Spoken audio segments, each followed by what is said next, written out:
नमस्कार, मैं सोनू कुमार। आप देख रहे हैं SK24 न्यूज। इस वक्त हमारी मौजूदगी जमुई लोकसभा की सोनो में है और यहाँ पे तेजस्वी जी का कार्यक्रम था। युवा नेता है भाई, इनसे मुलाकात हुआ इसी कार्यक्रम में।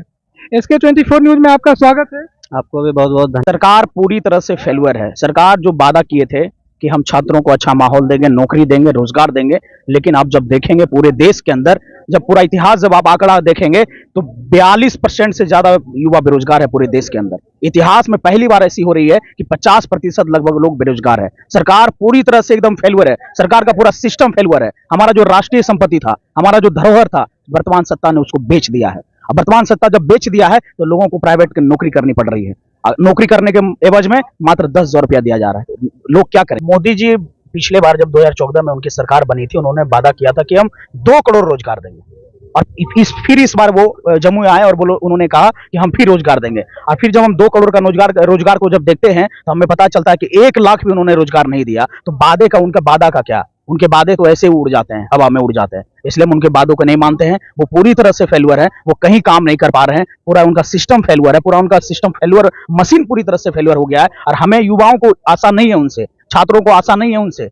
आप देखेंगे कि जितने भी यूनिवर्सिटी है उसको खत्म किया जा रहा है। लोग कहाँ जाएंगे पढ़ने के लिए? शिक्षा को बेचा जा रहा है। आप देखेंगे कि शिक्षा में क्या हो रहा है कि प्राइवेटाइजेशन घुसाया जा रहा है। जो 3 साल का हमारा स्नातक होता था वो 4 साल कर दिया गया है, 5 साल कर दिया गया है। नई शिक्षा नीति लाया गया है। नई शिक्षा नीति में आपको देखने को मिलेगा कि पूरी तरह से शिक्षा सिस्टम का जो एकदम बर्बाद कर दिया है। इसलिए मुझे मोदी जी पर भरोसा नहीं है। पूरा छात्र समुदाय को मोदी जी पर भरोसा नहीं है, और छात्र समुदाय इस बार सोच लिए हैं कि मोदी जी को हटाना है। तो क्या लग रहा है, इस बार जमुई लोकसभा में बदलाव आएगा? जमुई लोकसभा में बदलाव नहीं आएगी, नई क्रांतिकारी का धरा इस बार उगेगा, और हमारी बहन अर्चना रविदास भारी मतों से विजयी होंगे। आप देखे होंगे कि पिछले बार 10 साल से चिराग पासवान यहाँ से सांसद। आपकी कैंडिडेट जो अर्चना रविदास जी हैं, हिंदुओं का वोट मिलेगा इनको? नहीं, हिंदू मुस्लिम क्या होता है?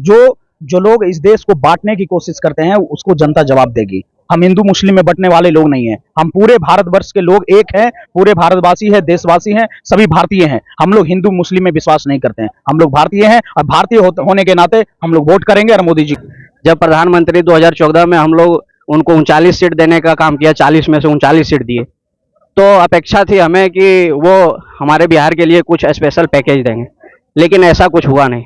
उन्होंने तो वादा किया 2 करोड़ रोजगार का। हम लोग तो पढ़ने के लिए छोड़ दिए। इंटर किए थे 2014 में, सुने 2 करोड़ रोजगार।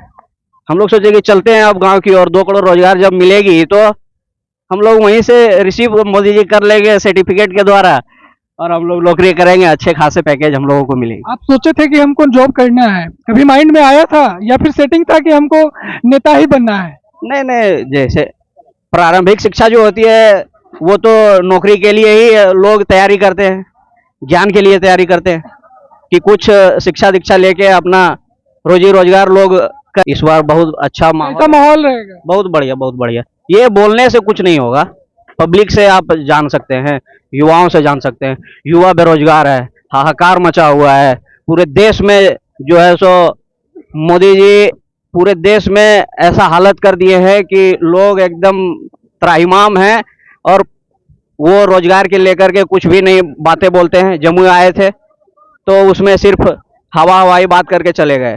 अब उनको क्या लगता है, अभी उनको बोलना चाहिए परिवारवाद पे। अभी चिराग पासवान जी अपने बहनोई को जो टिकट दिए हैं, वो परिवारवाद नहीं है क्या? अभी चिराग जी आपके ही जिले में एक पंचायत को गोद लिए थे, दहियारी पंचायत का क्या हालत है? कभी गए वहाँ पे? क्या माहौल है वहाँ के लोगों की? क्या हिम्मत है या टूट भी गया? बहुत उनकी हिम्मत, दहियारी पंचायत के लोगों का जो देखिएगा वहाँ पे, तो बहुत हालत बुरा है। गोद लेने का मतलब समझिए कि वो गोद लेने का एक काम किए, लेकिन वैसा कुछ हुआ नहीं। सड़कें जब देखिएगा तो वहाँ का सड़क जो हम लोग 25 साल पहले देखते थे, 20 साल पहले देखते थे, उसमें भी बदलाव नहीं हुआ। समझिए कि बटिया एक लास्ट विधानसभा क्षेत्र पड़ता है और लास्ट लोकसभा भी पड़ता है, तब जाके यहाँ तक उनके विकास को कोई योजना नहीं आई, जबकि गोद लिए हुए थे। खाली गोद में बैठा के दूध पिलाने का काम। बिल्कुल बिल्कुल, दूध ही पी रहा है पंचायत, दूध ही पी रहा है। इसलिए अब हम लोग जो है उनको जवान करेंगे। अच्छा, इनके साथ आप भी हैं, क्या कुछ कहना चाह रहे हैं? देखिए सर, जैसे भी भैया बताए ना रोड के बारे में, सही बोल रहे हैं। तो हमारा घर तो भागलपुर जिला है, लेकिन इतना रोड यहाँ का बेकार है कि हम प्रचार करते हैं, ठीक है ना। हम किसका प्रचार? अर्चना दीदी के प्रचार के लिए आए हैं। भागलपुर के आदमी जमुई लोकसभा में कैसे वोट दिलवा दें? देखिए, वोट नहीं, मतलब कि हम प्रचार करने के लिए आए हुए हैं। जो कि हमारे गोड्डा के पूर्व विधायक हमारे बड़े भैया संजय यादव जी है, उन्होंने हमको यहाँ लाए हुए हैं प्रचार प्रसार के सपोर्ट के लिए। तो देखिए, आरजेडी कैसे प्रचार कर रहे हैं? गाना के माध्यम से? गाना कुमार उनका प्रचार करे सर।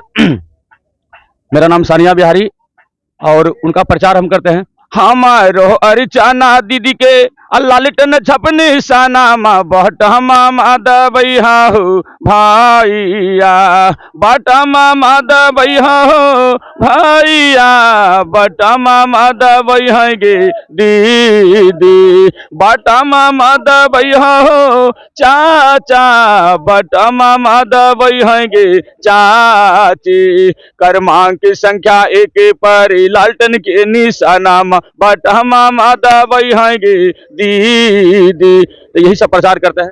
आप बटन की बात कर रहे हैं, जमुई लोकसभा में अर्चना रविदास जी कैंडिडेट है। कितना नंबर पे लालटेन का बटन मालूम है?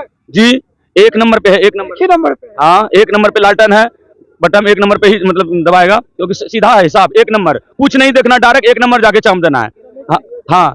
अगे मोदी नीतीश कौनो देता न साथ गे, आगे मोदी नीतीश कौनो देता न साथ गे, आगे धैले रही है अर्चना दीदी के हाथ गे, आगे कहवा न विरोधियन से नहीं डरई है गे, कहवा न विरोधियन से नहीं डरई है गे, भैया हो वोट देवे जइहा हो, आरजेडी जीतइहा हो।